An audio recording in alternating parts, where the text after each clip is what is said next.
ધોરણ 5ના વાલા વિદ્યાર્થી મિત્રો, આપ સર્વેનું આપણી ચેનલ સ્ટડી ટાઈમમાં હાર્દિક સ્વાગત છે. વિદ્યાર્થી મિત્રો, આજે આપણે ધોરણ 5 વિષય છે ગુજરાતી આજે લેવલ પેપરનું સંપૂર્ણ રીતે સોલ્યુશન કરીશું.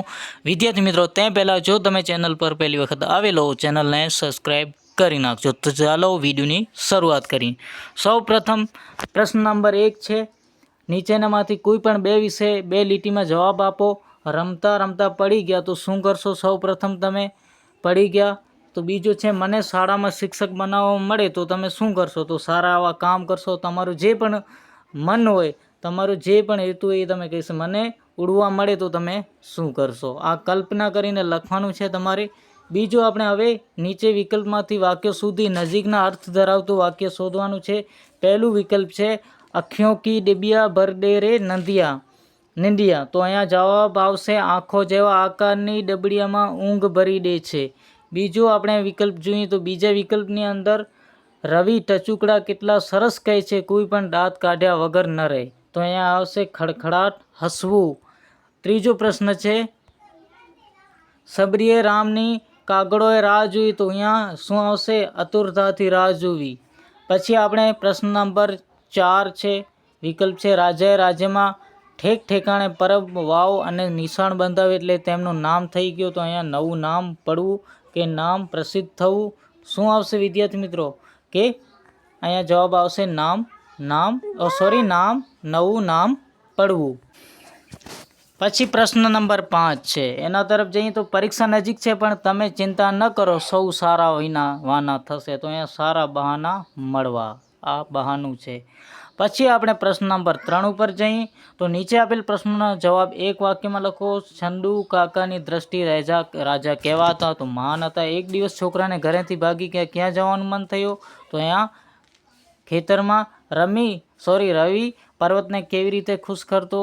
આ પ્રશ્ન તમારે કોમેન્ટની અંદર જણાવવાનું છે. ડાયનોસોર પર પગ કેવા હતા? કેવા મનુષ્યને આપણે નાક વગરના કહી શકીએ? જે મનુષ્યને આપણે વારંવાર કહીએ અને એ વારંવાર આપણી વાત ન માને, એ એક જ રસ્તા ઉપર, જે રસ્તો એને મતલબ બદલવું જોઈએ, પોતાનામાં પરિવર્તન લેવું જોઈએ, આ પરિવર્તન ના આવે, આ લોકોને આપણે કેવા મનુષ્યને આપણે નાક વગરના કહીએ. એકવાર આપણે કહીએ કે ભાઈ તમારે અહીંયા નથી આવવાનું, એ વારંવાર ત્યાં આવે તો એ નાક વગરનું કહેવાય. તો આપણે કહીએ છીએ આપણી સાદી ભાષામાં. પ્રશ્ન નંબર 4 છે, વાક્યમાંથી પ્રશ્નનો જવાબ આપો. અહીંયા તમારે ચડિયા ગીત, ઉડો કબર ઉડો, આ એક કાવ્યનું એક ફકરો તમારે આપેલ છે. તો આમાંથી આપણે પ્રશ્નો જોઈને લખીશું. વિદ્યાર્થી મિત્રો, ખેતરમાં કયા કયા પક્ષીઓ ચણવા આવે છે?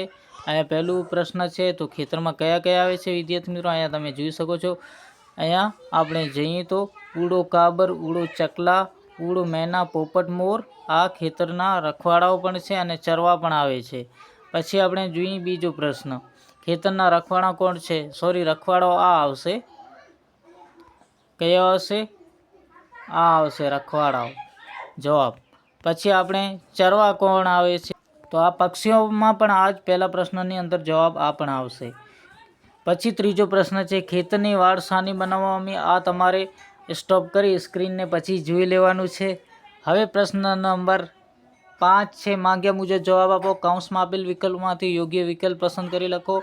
હું રમકડા લેવા ગયો, ખાલી જગ્યા, દુકાન બંધ હતી. પણ દુકાન બંધ હતી, અહીંયા આવશે પણ જવાબ. બીજું છે, હું ઝડપથી દોડ્યો પણ બસ ચૂકી ગઈ. અથવા શું આવે? છતાં. ઝડપથી દોડ્યો છતાં આ બસ ચૂકાઈ ગઈ. પછી આપણે નીચેના વાક્યો ઓળખી તેનો પ્રકાર લખવાનું છે. તું કાલે શાળા કેમ ન હતો? આ પ્રશ્ન ચિહ્ન છે, તો અહીંયા શું આવશે? પ્રશ્નાર્થ વાક્ય આવશે. પછી આપણે જોઈએ આજે રવિવાર છે, તો અહીંયા શું આવશે વિદ્યાર્થી મિત્રો? વિધાન વાક્ય છે. પછી વાહ કેવું સરસ અક્ષરે લખ્યું, આ છે ઉદ્ગાર વાક્ય. હવે આપણે નેક્સ્ટ જઈએ તો નેક્સ્ટ પ્રશ્નની અંદર આપણે જોઈ લઈએ, આપેલ વાક્યમાંથી ભૂલ સુધી વાક્ય ફરીથી લખવાનું. મારે નામ સુધા છે. મારે તો અહીંયા મારું આવશે. શું આવશે? મારું નામ સુધા છે. મહેશે કવિતા ગાયું, તો મહેશે કવિતા ગાઈ આવશે. અહીંયા જવાબ તમારે આવશે ગાઈ. પછી પહેલાં કે પછી શું થયું? અનુમાન કલ્પના કરવાની છે. હું બીમાર પડી ગયો ત્યારે હોસ્પિટલ કે દવાખાને ગયો હતો. પછી અહીંયા બીજું છે, હું પાસ થઈ ગયો ત્યારે હું રાજી થઈ ગયો. ત્રીજો, હું નાપાસ થયો ત્યારે પપ્પા ગુસ્સે થઈ ગયા. આ જવાબ આવશે. પછી પ્રશ્ન નંબર 6 તરફ જઈએ તો કોઈ પણ એક વિશે ટૂંકમાં લખો. રવિ અને ડુંગરની દોસ્તી, છજ્જુ કાકા, લક્ષ્મણ. પછી અહીંયા આપણે વાક્ય બનાવવાના છે. ઉદાહરણ મુજબ બે શબ્દો જેમની વચ્ચે સંબંધ છે તે શોધીને 3 વાક્ય બનાવો. તો અહીંયા ઉદાહરણ આપણે જોઈએ, એક ઉદાહરણ જોઈ લઈએ.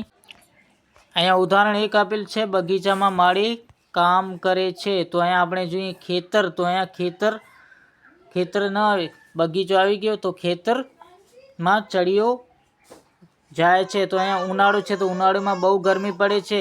તો લીમડું છે, તો લીમડું અહીંયા શું આવશે? લીમડું કડવું હોય છે. પછી અહીંયા મેદાન છે, તો મેદાન રમત માટે મેદાન છે. અહીંયા તો રમત છે કે રમેશ મેદાનમાં રમત રમે છે. અહીંયા આપણે જવાબો બનવાના હતા. વિદ્યાર્થી મિત્રો, આપણું પેપર પૂરું થઈ ગયું. તમારો કોઈ પણ બીજો પ્રશ્ન હોય તો કમેન્ટની અંદર જણાવજો. Thank you very much. ફરી મળીશું નેક્સ્ટ વિડીયોની અંદર. જય હિન્દ.